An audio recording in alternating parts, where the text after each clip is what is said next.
श्री गुरुभ्यो नमः। श्री दक्षिणामूर्तये नमः। पार्थाय प्रतिबोधितां भगवता नारायणेन स्वयं व्यासेन ग्रथितां पुराणमुनिना मध्ये महाभारतम् अद्वैतामृतवर्षिणीं भगवतीमष्टादशाध्यायिनीम् अम्ब त्वामनुसन्ततामि भगवद्गीते भवद्वेषिणीम्। तो चतुर्वेदी श्रीमद् भगवद गीता ये प्रस्थान त्रय के अंतर्गत स्मृति प्रस्थान है। प्रस्थान त्रय शब्द से आप क्या अर्थ समझते हो? चर्चा आपसी चल रही है हमारी आपकी जी। प्रस्थान शब्द का मतलब सामान्य भाषा में कहते हैं ना, प्रस्थान कर रहे हैं, अब हम निकल रहे हैं, ठीक है जी। तो वो जाने का जो मार्ग है जी, उसको कहते हैं प्रस्थान। तो कहने का मतलब ये है, ये सामान्य अर्थ है प्रस्थान का। लेकिन जब आप दर्शन शास्त्र के संदर्भ में, वेदांत के संदर्भ में बात करेंगे तो श्रुति में वर्णित तात्पर्य, भगवान की ही वाणी है श्रुति, ठीक है जी। उसमें वर्णित जो तात्पर्य विशेष है जी, उसका जो प्रकृष्ट रूप से स्थापन करता है जी, उसको कहते हैं प्रस्थान जी। प्रकृष्ट रूपेण श्रुत्युक्त तात्पर्यार्थे स्थितिर्भवति येन तत्प्रस्थानम, ठीक है जी। जिसके प्रकृष्ट रूपेण श्रुत्युक्त तात्पर्यार्थे स्थिति ही भवति येन तत्प्रस्थानम, ठीक है जी। प्रकृष्ट रूपेण श्रुतियुक्तेन श्रुत्युक्त तात्पर्यार्थे रिकॉर्डिंग में सुन लेना बाद में जी जी। स्थितिर्भवति येन, ठीक है जी। तो ये होता है प्रस्थान, मतलब जिसके माध्यम से श्रुति में वर्णित तात्पर्य विशेष में पूर्ण रूप से हमारी स्थिति हो सके जी, उसको कहते हैं प्रस्थान। यहाँ श्रुति शब्द का मतलब है भगवदीय विद्या, ब्रह्म विद्या, ठीक है जी। अच्छा जी। अब ये प्रस्थान है 3 प्रकार के जी। वस्तुतः पहले तो एक ही प्रकार का है जी, तो श्रुति प्रस्थान है। लेकिन श्रुति में सबको अधिकार नहीं है, ये आप जान रहे हैं जी। तो श्रुति में सबका अधिकार न होने के कारण क्या उन लोगों को मोक्ष से वंचित कर दिया जाए जी, जिनका अधिकार नहीं है? तो आप भागवत के पंडित हो, जिनको श्रुति में अधिकार प्राप्त नहीं है, उनकी रक्षा के लिए ही वेद व्यास जी स्मृति मार्ग को प्रवर्तित करते हैं जी। इतिहास पुराण की रचना जो है तो इसी प्रयोजन की सिद्धि के लिए हुई है जी। तो श्रुति और स्मृति ये 2 मार्ग हो गए कि नहीं जी जी। अब श्रुति प्रस्थान माने वेद में और स्मृति प्रस्थान माने वेदानुकूल ऋषि वाक्यों में बहुत स्थलों पर पढ़ने से आपाततः माने ऊपर से देखने में विरोध दिखाई पड़ता है जी। तो उन विरोधों का शमन करने के लिए भगवान वेदव्यास जी ने न्याय प्रस्थान के रूप में ब्रह्मसूत्र की रचना की है, ठीक है जी। तो 3 चीज हमारे हाथ में आ गई, श्रुति माने वेद, उसमें भी उपनिषद क्योंकि वही साक्षात ब्रह्म विद्या है, और स्मृति के रूप में उपनिषद या वेदानुकूल ब्रह्म जो ऋषि वाक्य हैं वो जी, उनमें पुराण भी आ जाते हैं, उनमें इतिहास ग्रंथ भी आ जाते हैं, सब कुछ जितने भी पौरुषेय वाक्य हैं वो सब आ सकते हैं जी, मतलब लेकिन ऋषि का होना चाहिए, ठीक है जी। और इनमें प्रतीयमान विरोधों का समाधान करने के लिए वेदव्यास जी के द्वारा जो लिखा गया ग्रंथ है, जो तर्कों पर आधारित है इसलिए तर्क प्रस्थान भी बोलते हैं उसको जी, और न्यायों पर आधारित है इसलिए उसको न्याय प्रस्थान बोलते हैं। वास्तव में ये सूत्र प्रस्थान है क्योंकि सूत्रों में इसकी रचना हुई, उसका नाम है ब्रह्म सूत्र जी। तो इन तीनों में से हम भगवद गीता पर विचार करेंगे, स्मृति प्रस्थान पर विचार शुरू करेंगे। और स्मृति प्रस्थान पर विचार करने से पहले एक बात विशेष है यहाँ चतुर्वेदी जी, थोड़ा ध्यान से इस बात को समझिए कि अनेकों गीताएं हैं, ये आपको पता है जी। इनमें भगवद गीता को ही क्यों उठाना है जी? इवन भगवान श्री कृष्ण के द्वारा ही बोली गई अन्य गीताओं को नहीं उठाया जी। उदाहरण लो, अनुगीता है जी। अनुगीता के उपदेष्टा भी भगवान श्री कृष्ण ही हैं, लेकिन अनुगीता की प्रसिद्धि उस तरह से नहीं हो पाई जिस तरह से श्रीमद् भगवद गीता की प्रसिद्धि हो गई। तो आचार्यों ने भाष्य करने के लिए इसी को क्यों चुना? उसका जी कारण ये है कि वेद में 3 कांड हैं। जी ज्ञान कांड भी है, उपासना कांड भी है, कर्म कांड भी है। वैसे मैंने क्रम उल्टा बोल दिया, कर्म जी कांड, फिर उपासना कांड, फिर ज्ञान कांड है, ठीक है। जी ये 3 कांड वेद के हैं। इन तीनों कांडों का विधिवत प्रतिपादन केवल श्रीमद् भगवत गीता में ही दिखाई पड़ता है अच्छे से। जी इसीलिए आचार्यों ने इसी पर भाष्य किया। अन्य ग्रंथों को, अन्य गीता ग्रंथों को उतनी तूल नहीं मिली जितनी जी हो सकता है मिल सकती थी, या कुछ भी कारण रहा हो। लेकिन मुख्य बात मुझे जो समझ में आती है वो ये है कि वेद के तीनों कांडों का जो प्रतिपाद्य विषय है उसका अच्छा विवेचन इसी श्रीमद् भगवत गीता में हुआ है, ठीक है। तभी जी भीष्म पर्वणि या गीता सा प्रशस्ता कलौ युगे, भीष्म पर्व जी में जो गीता आ गई है वही इस कलयुग में प्रसिद्ध मानी जाती है, प्रशस्त मानी जाती है। जी तो अब यहाँ पर थोड़ा सा विचार कीजिए, ये गीता शास्त्र है क्या? ये जी भगवान की वाणी है, इसी चक्कर में इसकी प्रसिद्धि नहीं हो रही है, ठीक है। जी ये दिमाग में रख करके चलो। यदि भगवान की वाणी होती और बने भगवान की वाणी के रूप में इसकी प्रसिद्धि होती तो अन्य गीता ग्रंथों की भी प्रसिद्धि हो जाती, जहाँ पर साक्षात वक्ता भगवान ही है। जी इसकी प्रसिद्धि का मूल कारण ये है कि इसका जो प्रतिपाद्य विषय है वो वेदों के तीनों कांडों का जबरदस्त स्पर्श इसमें किया गया है, जी जैसा कि अन्य गीता ग्रंथों में नहीं मिलता। जी और फिर हमारे यहाँ वचन प्रमाण है या वक्ता प्रमाण है? वचन प्रमाण है। ठीक है, बिल्कुल ठीक बात है। अगर वक्ता प्रमाण मानने लग जाओ तो फिर बृहस्पति के द्वारा प्रवर्तित 4 वाक मत जो है उससे अच्छा मत ही कोई नहीं होगा संसार में, जी है ना। जी तो हमारे यहाँ वचन की महत्ता है, बोलने वाला कौन है ये विचार का विषय नहीं है। छोटा बच्चा भी 5 साल का अच्छी बात बोलता है तो वो भी ज्ञानी है, उसकी बात भी ग्राह्य है। और अगर एक कोई 100 साल का बूढ़ा भी गलत बात बोलता है तो जी उसकी बात भी त्याज्य है, जी ठीक है जी। अच्छा, अब ये श्रीमद् भगवत गीता, अब इसके आकार पर थोड़ा विचार करो। जी भीष्म पर्व में, महाभारत का जो भीष्म पर्व है उसके 25वें अध्याय से लेकर के और 43वें अध्याय तक, 42वें अध्याय तक ये श्रीमद् भगवत गीता का उपदेश हुआ है, जी ठीक है। अब यहाँ विशेष बात क्या है कि इसकी पूर्व पीठिका समझनी चाहिए। यहाँ पर बहुत लोग कंफ्यूज हैं। जी B.R. चोपड़ा की महाभारत जब से आई तब से संसार में एक प्रसिद्धि ये हो गई जी कि ये जो संजय ने धृतराष्ट्र को विवरण दिया है जी वो सारा का सारा विवरण लाइव है। जी ये सारी बात भ्रांति मूलक है। लाइव विवरण जी कभी जी जी संजय ने नहीं दिया। जी उसने भीष्म वो सुनाया जब भीष्म मर गए तब। मर नहीं गए, मतलब गिर गए मरे कहाँ, जी जब वह वो, गिर गिर गए। हाँ, धराशायी हो गए उस समय पर जी कहा गया है। तो क्या है कि भीष्म पर्व के 16वें अध्याय पर्यंत तो भीष्माचार्य का युद्ध का और ये सब चीज का वर्णन है। वहां ये लिखा कि 16वें अध्याय में जब भीष्म जी गिर गए तब उसके बाद ये गया है धृतराष्ट्र के पास, और धृतराष्ट्र के पास जाकर के इसने पूरी कथा कहानी सुनाई कि इतने पहले दिनों में क्या हुआ, युद्ध की तैयारियां कैसे चल रही जी थी। तो 16वें अध्याय से लेकर के 24वें अध्याय पर्यंत महाभारत युद्ध से पहले का सारा प्रपंच सुना दिया कि ये सब हुआ, सेना एक दूसरे को मिली, ऐसा वैसा सब लिखा है वहां। और 25वें अध्याय की शुरुआत से युद्ध भूमि का जो विवरण आया है, एकत्रित होने के जी पश्चात पांडु पुत्रों ने और कौरवों ने क्या किया, इसका प्रश्न जिज्ञासा के रूप में धृतराष्ट्र ने किया है। तो गीता की पूर्व पीठिका ये है कि भीष्माचार्य के धराशाही होने के पश्चात गीता का प्रवचन आरंभ होता है। अब ये 18 अध्याय हैं,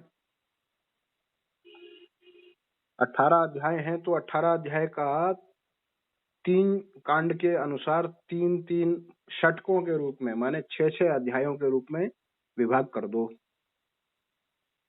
नारायण जी स्वामी जी। कहाँ चले जाते हो महात्मा जी?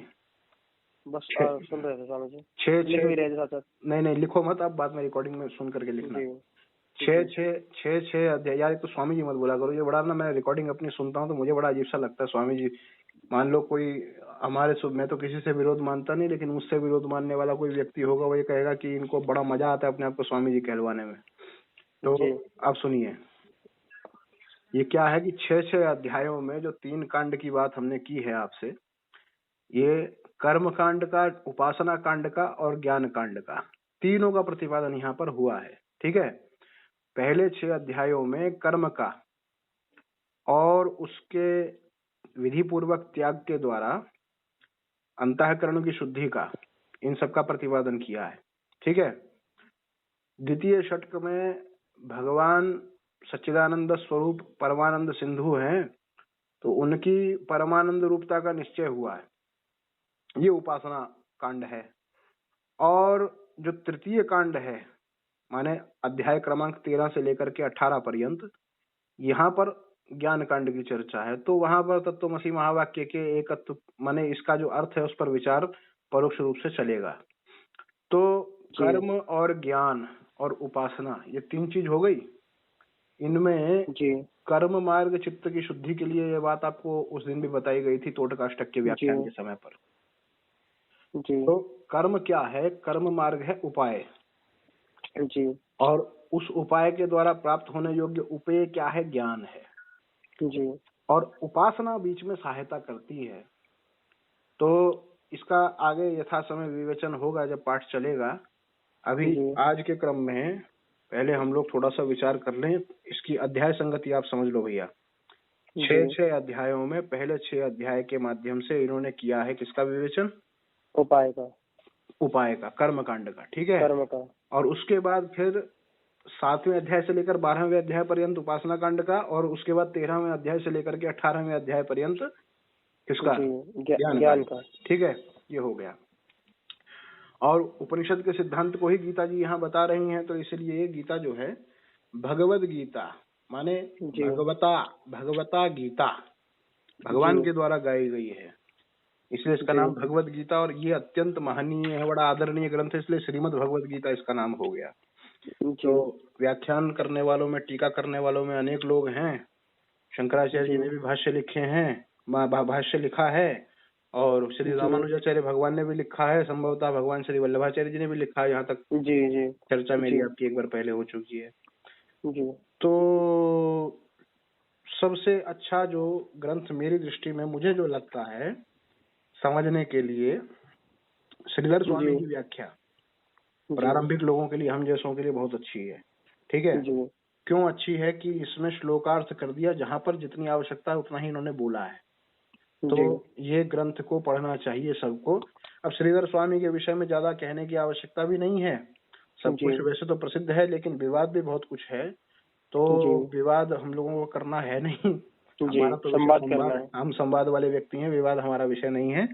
मोटे तौर पर ये वही श्रीधर स्वामी हैं जिन्होंने श्रीमद् भागवत की टीका की है। कुछ लोग नहीं मानते, वो जो नहीं मानते उनको ना मानने दो, उनसे हमें कोई प्रयोजन नहीं है। ठीक है, तो इस गीता शास्त्र में ये पहले 4 मंगलाचरण करते हैं अपनी टीका में। पढ़िए पहला श्लोक। शेषामुख व्याख्या नारायण। शेष मुख व्याख्या चातुर्यम त्वैव वक्त्रतः। श्लोकों को गाने का प्रयास मत किया करो, ये उत्तर भारत में सत्यानाश मारा है विद्वानों ने। ठीक है, कथा व्यासों ने। श्लोकों के उच्चारण की एक अपनी ही विधा है, उसी तक सीमित रहना चाहिए। कहाँ पर यति देनी चाहिए, कहाँ पर नहीं, उसके अनुसार ही ये गाने वाली परंपरा बहुत खराब है। तो शेष मुख व्याख्या चातुर्यम त्वैव वक्त्रतः दधानमद्भुतम वंदे परमानंद माधवम। ये पहला मंगलाचरण है श्रीधर स्वामी पाद का। अब इसमें एक विचार है। वंदे ये क्रियापद है, क्रिया है, वंदना कर रहा हूँ। ठीक है जी। तो वंदना किसकी हो रही है यहाँ पर? परमानंद माधवम। अब परमानंद माधवम में एक थोड़ा सा खेल समझना चाहिए जी। ये चाहते तो ये परमानंद माधवम को तोड़ भी सकते थे और छंद की सेटिंग कुछ इस तरह से कर सकते थे कि जहाँ पर परमानंदम माधवम अलग अलग हो जाता। ठीक है जी। लेकिन इन्होंने एक साथ ही लिखा है जी। श्रीधर स्वामी पाद के गुरुजी कौन थे? श्रीधर स्वामी पाद के गुरुजी का नाम है परमानंद पुरी स्वामी जी। ठीक है जी। तो परमानंद पुरी स्वामी जी श्रीधर स्वामी जी के गुरुजी थे। तो यहाँ पर, और माधव कौन है? बिंदु माधव भगवान काशी वाले, आप जान ही रहे, पंचगंगा घाट पर विराजमान अभी भी हैं। थोड़ा अपने मूल स्थान से थोड़ा पड़ोस में चले गए हैं औरंगजेब के कारण, लेकिन बैठे तो वहीं हुए हैं, अभी भी क्षेत्र वही है उनका।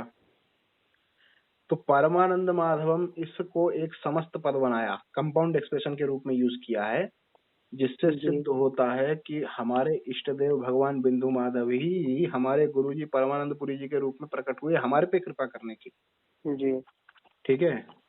तो जी ये क्या होता है कि गुरु के प्रति जब तक व्यक्ति ऐसी धारणा ना रखे कि ये तो मेरा कल्याण करने के लिए साक्षात मेरे गुरुजी ही इस रूप में प्रकट हुए हैं, तब तक वो परमार्थ पथ में अच्छी गति कर ले, इसकी गारंटी नहीं ली जा सकती। बिल्कुल। परिपक्वा मलायेतानुत्सादन हेतु शक्तिपातेन योजयति परे तत्वे सदीक्षयाचार्य मूर्तिस्थः। ये एक आगम वचन है।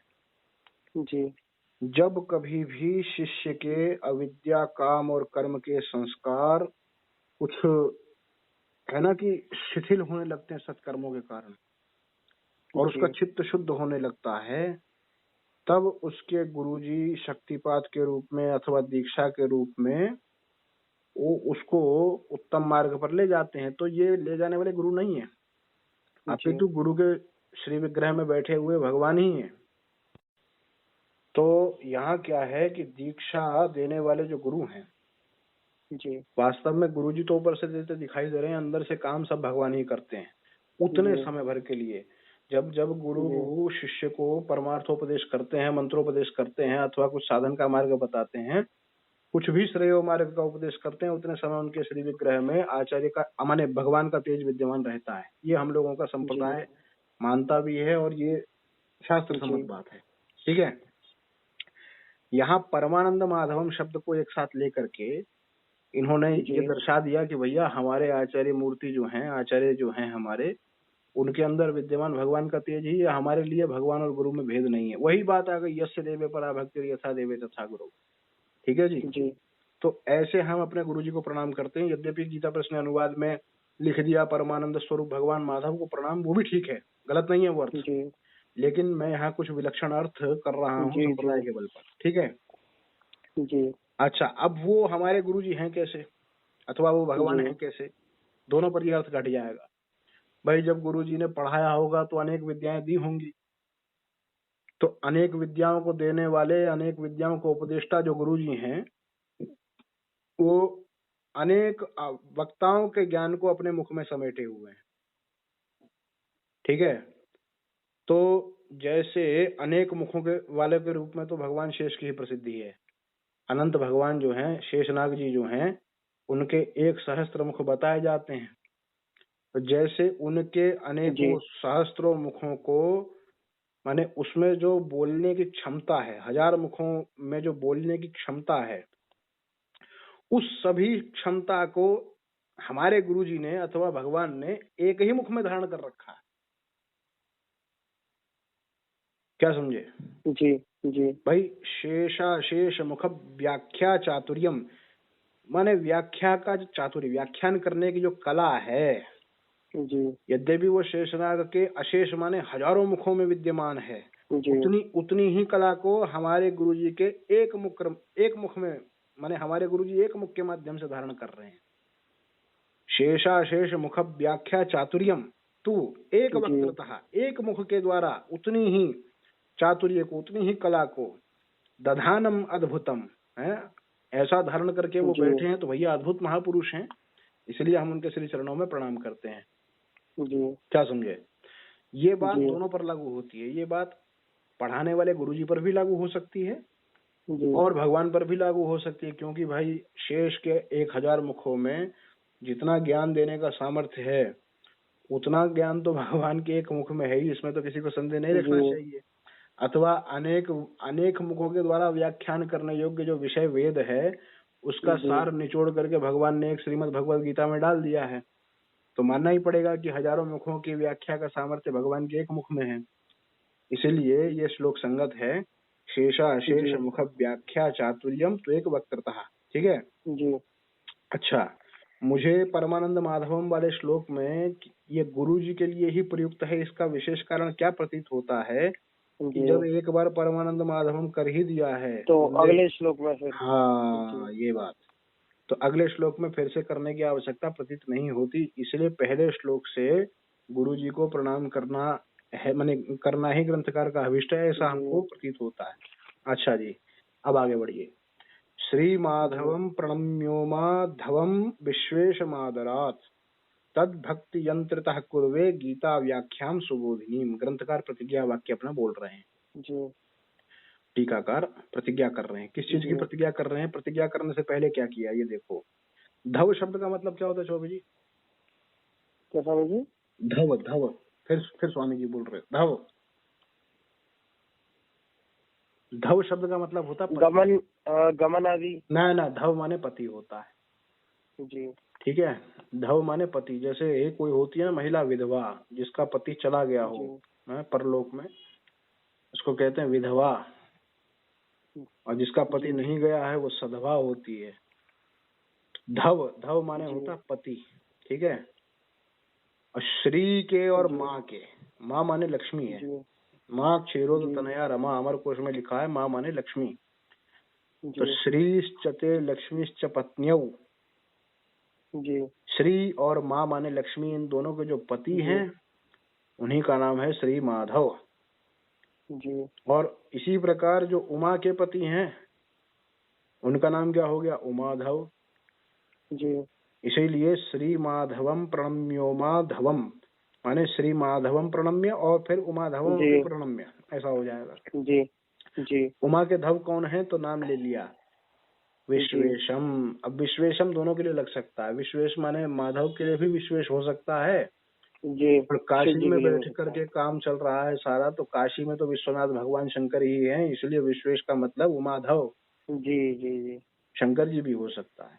तो इन दोनों को आदर पूर्वक प्रणाम कर लेने के पश्चात इनकी भक्ति से भावित हुआ और इनकी भक्ति के द्वारा यंत्रित हुआ मैं, माने मैं अपने मत से नहीं लिख रहा हूँ, उनके भक्ति भाव से प्रेरित होकर के ही मैं ये सुबोधिनी नामक गीता व्याख्या लिख रहा हूँ। जी जी जी।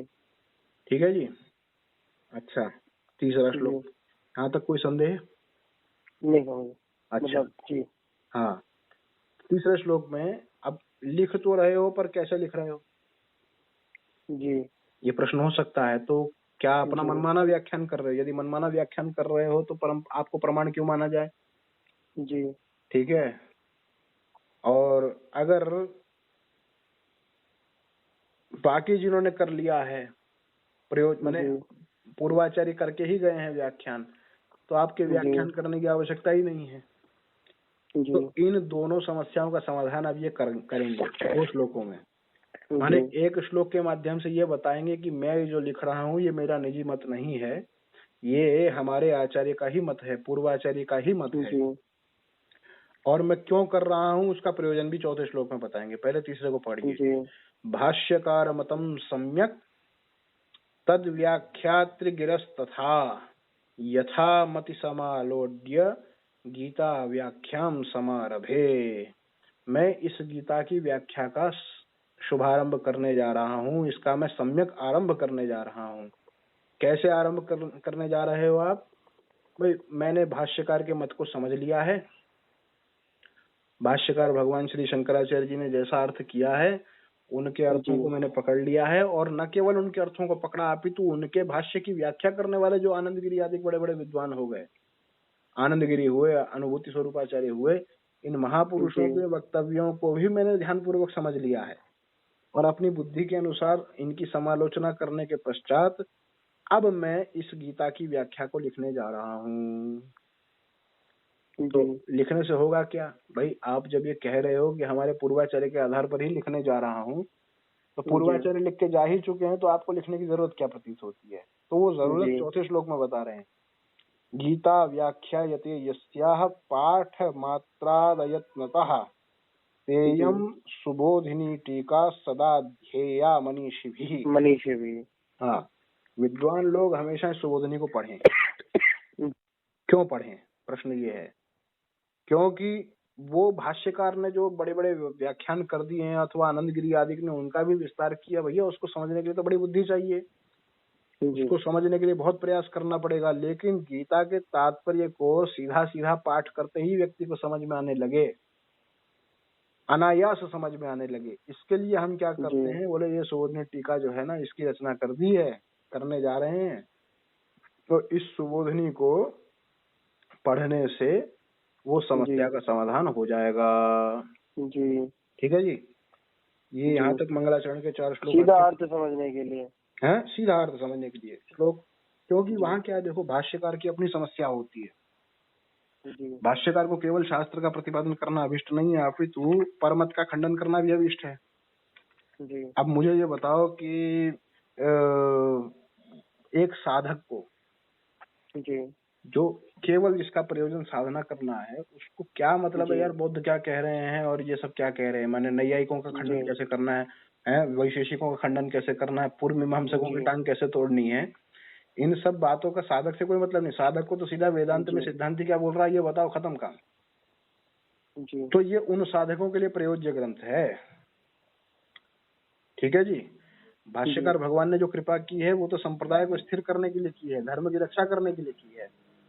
अरे वो तो धर्म की जी रक्षा करने के लिए की है, लेकिन हम लोग ये जो कर रहे हैं, हमने जो टीका, मैंने श्रीधर स्वामी कहते हैं कि मैं जो ये टीका लिख रहा हूँ, वो टीका केवल इसलिए लिख रहा हूँ कि पढ़ने भर से लोगों को समझ में आने लगे, बिना जी खास प्रयास किए। ठीक है, जी चलो आप भूमिका प्रारंभ करो। जी इह करेंगे। खलु सकल लोक हितावतारः, माने इस गीता में जी समस्त लोगों का, लोक माने प्राणी है यहाँ, जी समस्त प्राणियों के हित के लिए अवतार जिनका हुआ है, सकल वंदित चरणः, जी प्राणी मात्र के द्वारा जिनके चरणों की वंदना की जाती है, परम कारुणिकः, जो अत्यंत करुणा युक्त है, माने जिनकी करुणा अपार है, हैं? अनंत है जिनकी जी करुणा, ऐसे भगवान जी देवकी नंदन, भगवान जी देवकी नंदन तत्वज्ञान विजृंभित शोक मोह विभ्रंशित विवेकतया जी निज धर्म परित्याग पर धर्मा विसंधि परम अर्जुनम। जी मतलब उन भगवान श्री कृष्ण ने क्या किया, देवकी नंदन ने क्या किया है, जी तत्व ज्ञान के संस्कार जिसके क्षीण हो गए हैं, विजृंभित का मतलब जी होता है शिथिल पड़ना, ठीक है, जी ऐसे शोक और मोह से युक्त अर्जुन, माने शोक मोह विभ्रंशित, विभ्रंशित का मतलब है चौबे जी, चोट पड़ती है ना, जैसे जी झटके लगते हैं, जी शोक और मोह के द्वारा ये अर्जुन का विवेक जो है वो क्या हो गया है, क्षीण हो गया है, चोट पड़ गई है बेचारे के विवेक के ऊपर। जी और उसके जमृत शब्द का अर्थ क्या बताया था आपने? शिथिल पड़ना, जी है शिथिल पड़ना, माने तत्व ज्ञान के संस्कार शिथिल हो गए, जी और शिथिल हो जाने के कारण उसको हो गया मोह और शोक, जी और ज्ञान शिथिल हो गया वो। हाँ हाँ, उसके कारण जो है उसकी बुद्धि शिथिल पड़ गई है। अब बुद्धि शिथिल पड़ गई तो क्या हो रहा है, निज धर्म परित्याग अपर धर्माभिसंधि परम अर्जुनम, अर्जुन ने क्या कर दिया, अपने धर्म का तो कर दिया त्याग, जी नयोत्सेति गोविंद, मैं युद्ध नहीं करूंगा, ठीक है, जी और पर धर्माभिसंधि, माने जो उसका धर्म नहीं है, यहाँ गीता प्रेस का अनुवाद गलत है, पर धर्माभिसंधि का तात्पर्य क्या है, पर माने पराया व्यक्ति, दूसरा व्यक्ति, जी जो तुम्हारा धर्म नहीं है तुमने, माने जो तुम्हारा धर्म है तुमने उसका तो कर दिया परित्याग, जी और जो तुम्हारा धर्म नहीं है तुम उसमें दिखा रहे हो आसक्ति। अर्जुन क्या कहता है, जी मैं ये सब त्याग करके, सब कुछ छोड़ करके मैं तो भिखारी बन जाऊंगा, है ना, तो ये जी अर्जुन का काम तो नहीं है।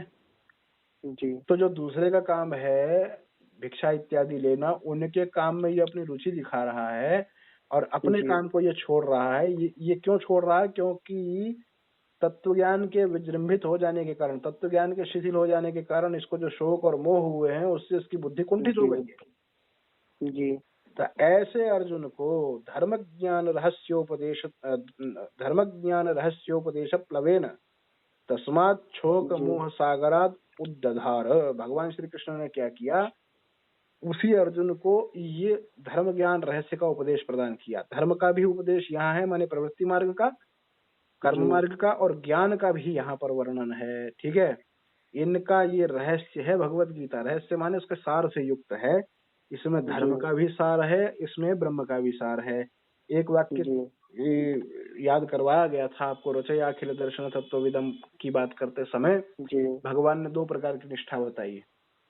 लोकेस्मिन् द्विविधा निष्ठा पुरा प्रोक्ता मया नघ, ज्ञान योगेन सांख्यानाम कर्म योगेन योगिनाम, तो ये दोनों जो है प्रवृत्ति लक्षण धर्म और निवृत्ति लक्षण धर्म है जी, ये इनका रहस्य है श्रीमद् भगवत गीता, माने इसमें इनका सार संक्षेप वर्णित है। जी। तो अब क्या है, इसके उपदेश के द्वारा उन भगवान ने अर्जुन को शोक और मोह के समुद्र से उबार दिया। ठीक है जी। ये वही श्रीमद् भगवत गीता है।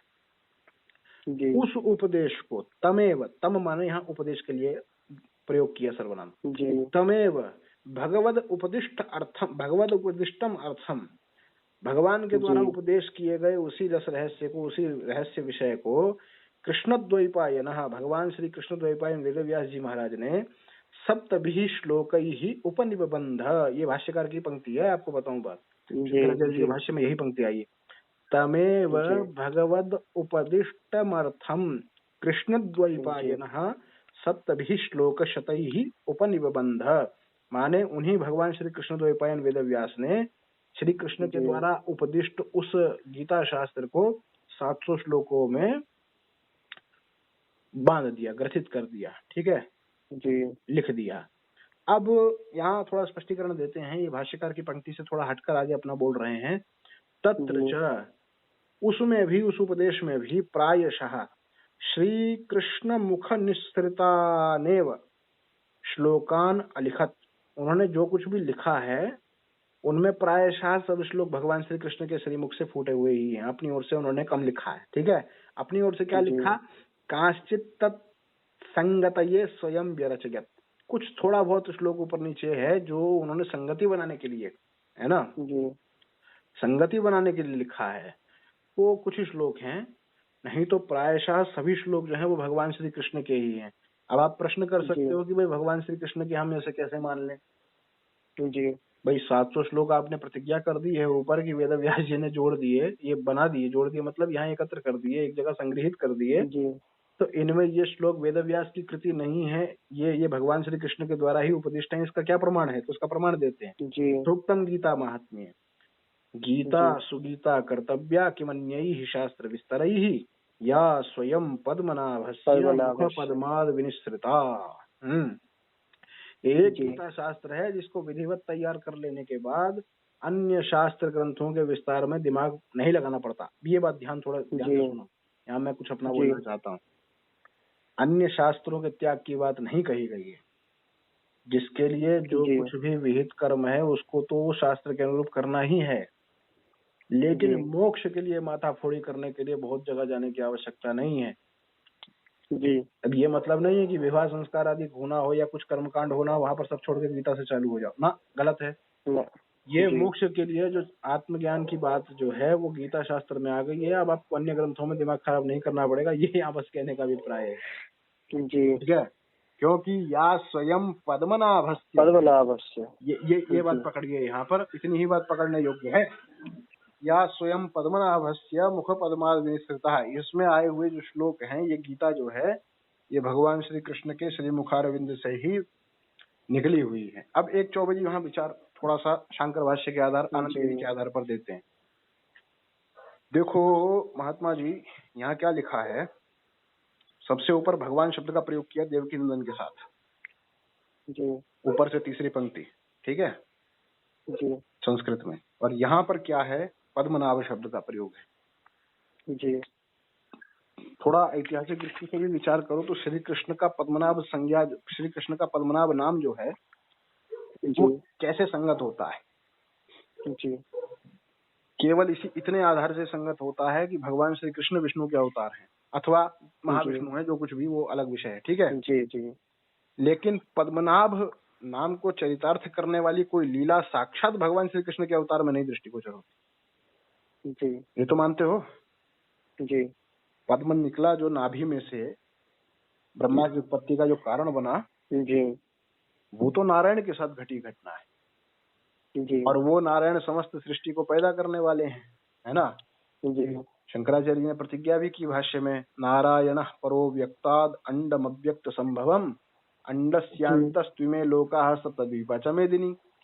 और यहाँ पर आप बता रहे हो बोले या स्वयं पद्मनाभस्य मुख पद्माद विनिसृतः, तो ये गीता के प्रवक्ता श्री कृष्ण जो हैं, ये पद्मनाभ कैसे हैं? वास्तव यहाँ कहने का अर्थ केवल इतना है कि जी पद्मनाभ जो श्रीमन नारायण है, जी जो जगत करता है और सर्वज्ञ परमात्मा है, वही श्री कृष्ण के रूप में उपदेश कर रहे हैं। जी ठीक है। अब इसमें लाभ क्या होगा, ये ऐसी प्रतिज्ञा करने का, पद्मनाभ शब्द का प्रयोग करने से क्या लाभ मिलेगा? लाभ ये मिलेगा जी कि कोई व्यक्ति गीता शास्त्र के प्रवक्ता भगवान श्री कृष्ण को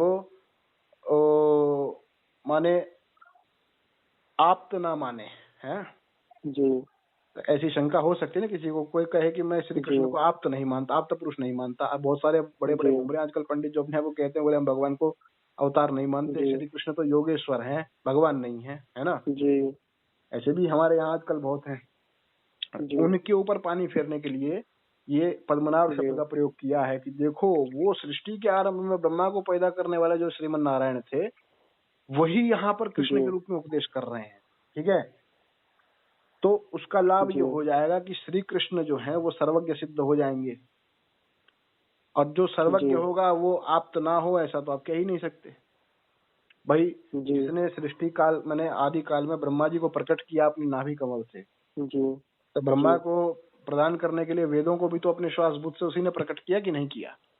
जी अब ये बताओ कि जिसने वेदों को भी प्रकट किया उसका ज्ञान कितना होना चाहिए?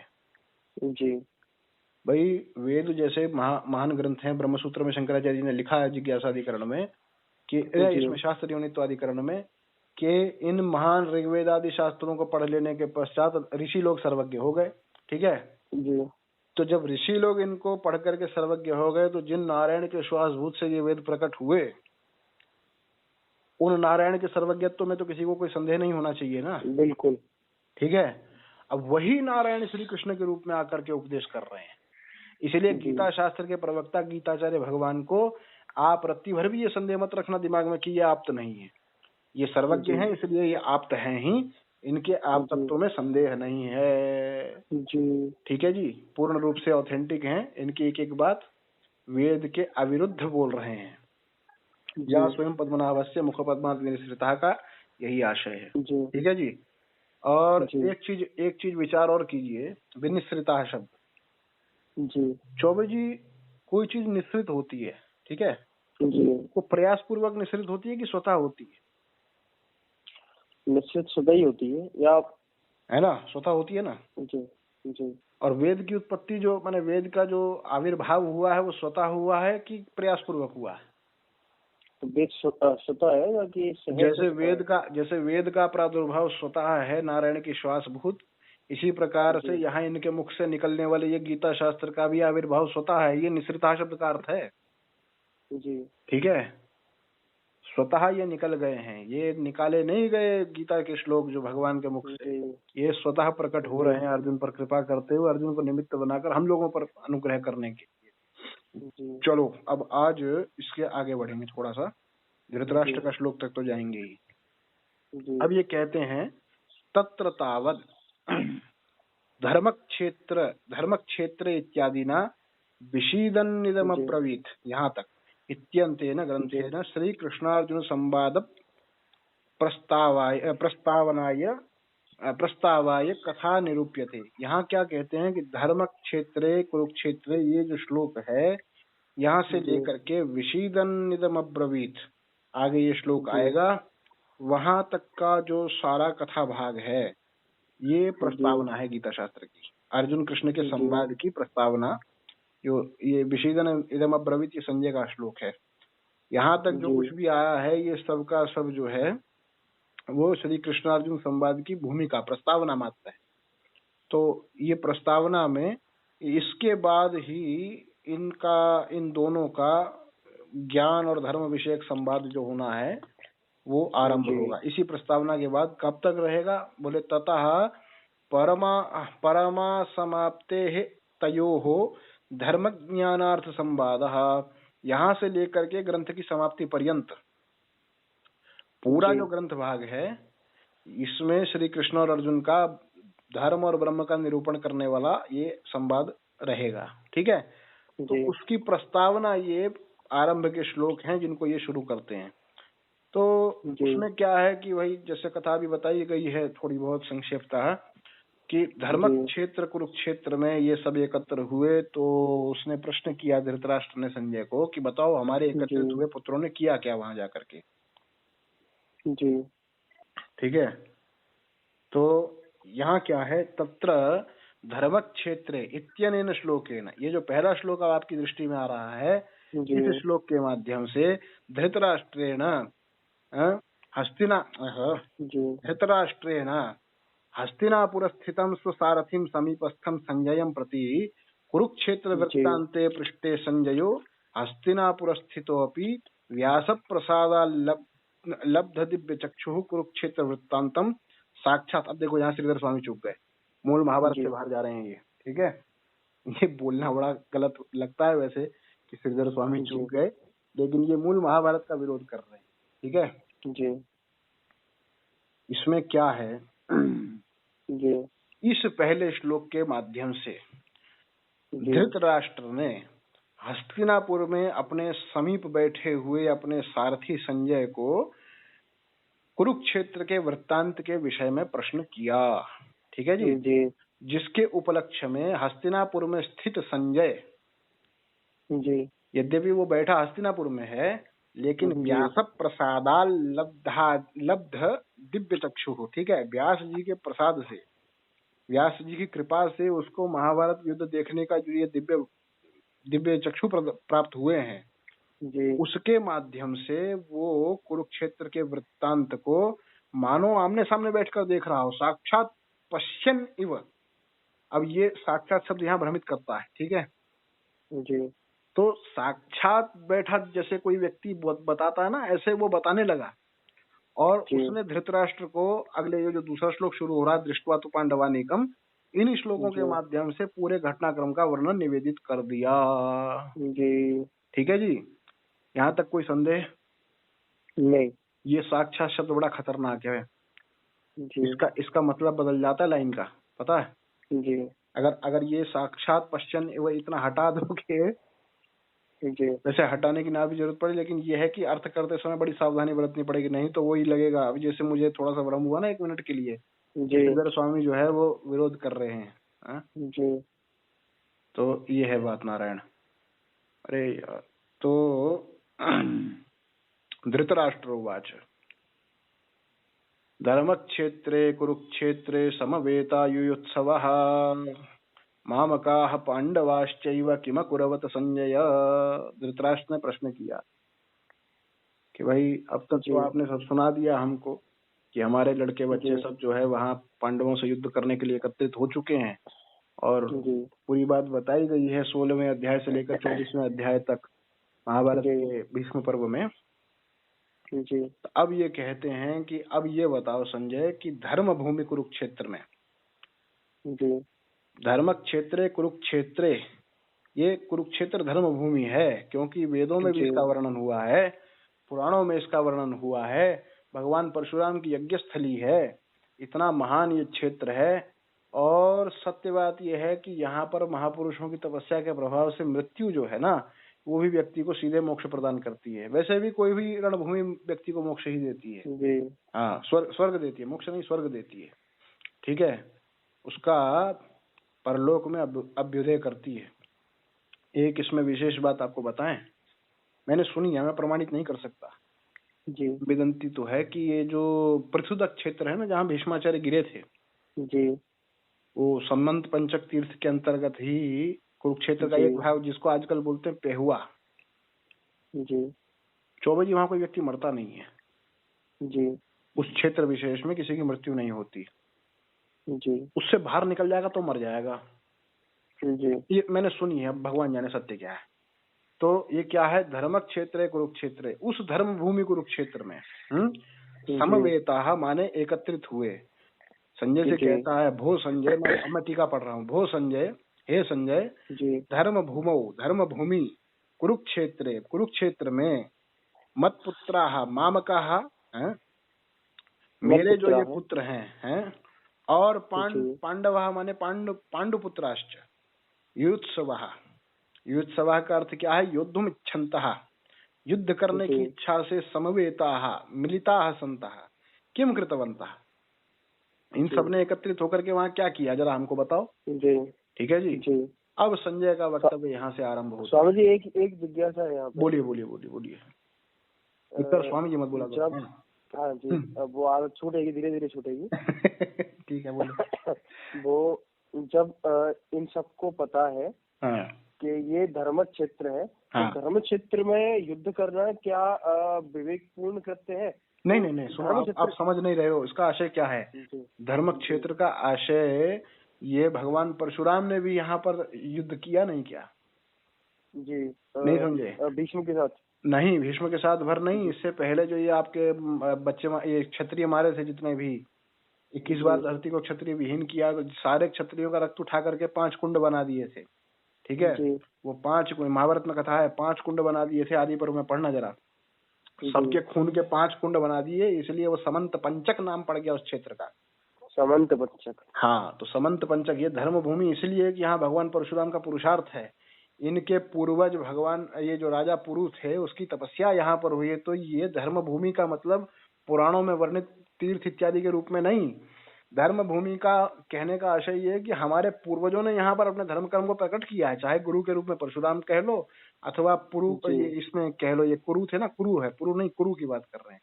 ये एक सब वर्णन यहाँ आया है इसमें, आपका क्या नाम है, महाभारत के आदि पर्व में, एक बार देखना उसको जी। तो धर्म भूमि का आशय तीर्थ क्षेत्र, ये तीर्थ तो बाद में प्रसिद्ध हुआ ना भाई साहब। पहली बात तो वेद में इसका वर्णन है, ठीक है जी। स्थान विशेष का वर्णन वेद में हुआ है, वो श्रुति में आपको दे दूंगा, मेरे पास कहीं लिखी हुई है, वो उसमें टीकाओं में उद्धृत है सब जगह, मधुसूदन सरस्वती आदि जी ने सबने किया है। तो यहाँ पर क्या होता है महात्मा जी, क्या ये धर्म भूमि किस लिए है कि हमारे पूर्वजों ने यहाँ पर अपना पुरुषार्थ किया है तपस्या इत्यादि के रूप में। अरे बड़े भाई फोन करने वाले रुकते नहीं है, फोन पे फोन मिला रहे हैं। हाँ, तो इस प्रकार से पहले श्लोक में कोई आपको संदेह कहीं पर बताओ? नहीं जी जी नहीं समझे।